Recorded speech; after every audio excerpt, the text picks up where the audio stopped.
Pourquoi magnifique? Parce que en fait la nature que nous avons un peu recherchée en sortant de Dédi, parce que nous étions un peu dans le bruit, bien que Dédi, il y a beaucoup de parcs, on a été vraiment immergés complètement dans une nature luxuriante.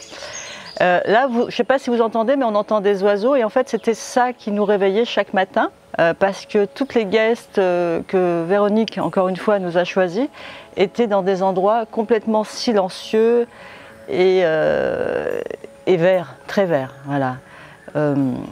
Nous avons eu l'occasion d'aller à la plage aussi dans une des guests. Alors malheureusement il y a eu un peu de pluie à ce moment-là, mais ceci dit, tous les matins nous n'avions pas de pluie. Heureusement, et du coup on a pu se baigner, se promener et c'était vraiment super. Alors, quant à la culture que nous avons pu rencontrer, c'est vraiment une culture du Kerala.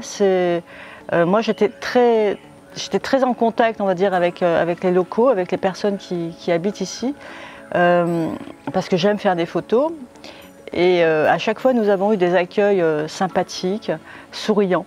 On nous présentait la famille, les enfants, la grand-mère, enfin vraiment l'ensemble de la famille. Ici, dans le Kerala, donc comme partout ailleurs, j'imagine en Inde, la famille est très importante. Alors on discutait avec mon mari, on disait bah, en France, c'est pas tout à fait comme ça. Hein. Dès que les personnes âgées sont âgées, culturellement, on était vraiment surpris et agréablement surpris parce que chaque personne dans le groupe de la famille à sa place et tout le monde vit cohabite en harmonie. Alors la nourriture c'est du bonheur, hein.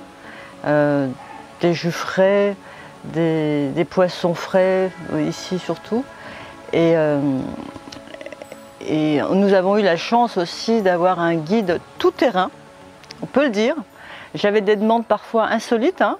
Et je suis déjà toujours accomplie avec bonheur et sourire.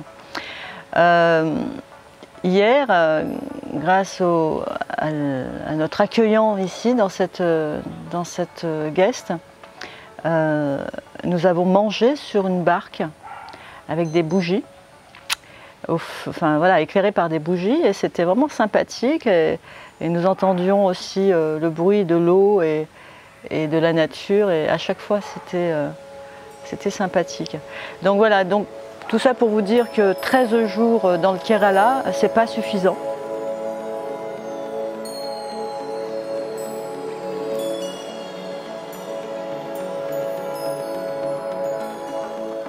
Il y a des problèmes de langue pour nous et j'ai particulièrement apprécié la façon dont les gens nous présentent leur travail, leur vie.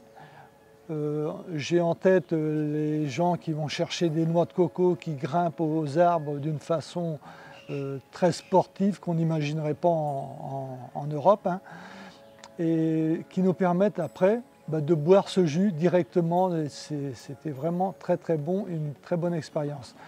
Les gens aussi sont passionnés par nous présenter leur travail, leur activité, leur façon de vivre et donc par le fait même leur culture. Et ça nous a permis donc aussi de voir comment les gens vivaient dans des logements qui sont loin forcément de nos logements de l'Europe ou de l'Occident, mais qui sont une façon de vivre, de se rapprocher de la nature qui nous fait beaucoup de bien et qui nous permet aussi de réfléchir à notre devenir, nous qui vivons dans des situations matérielles très aisées. J'ai bien sûr particulièrement apprécié la route dans la forêt que Yoshi nous a fait visiter quand on est venu de Mysore jusque chez Véronique. Nous avons eu l'occasion de voir des éléphants, des faons et beaucoup d'autres animaux, des oiseaux.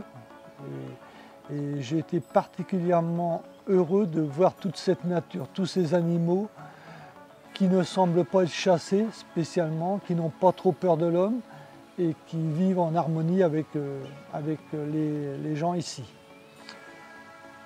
Bien sûr, j'ai apprécié la nourriture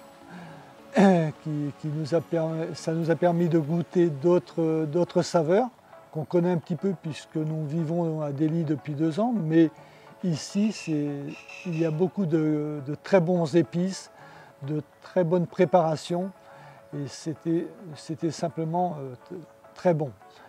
Et ça nous donne des idées pour nous aussi, pour nos différents repas, nos préparations.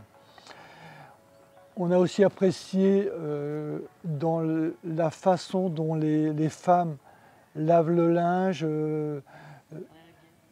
à la rivière. C'était vraiment très sympathique de voir ce que nous avons certainement vécu, pas nous personnellement, mais nos grands-parents en Occident il y a 50 ans ou 100 ans.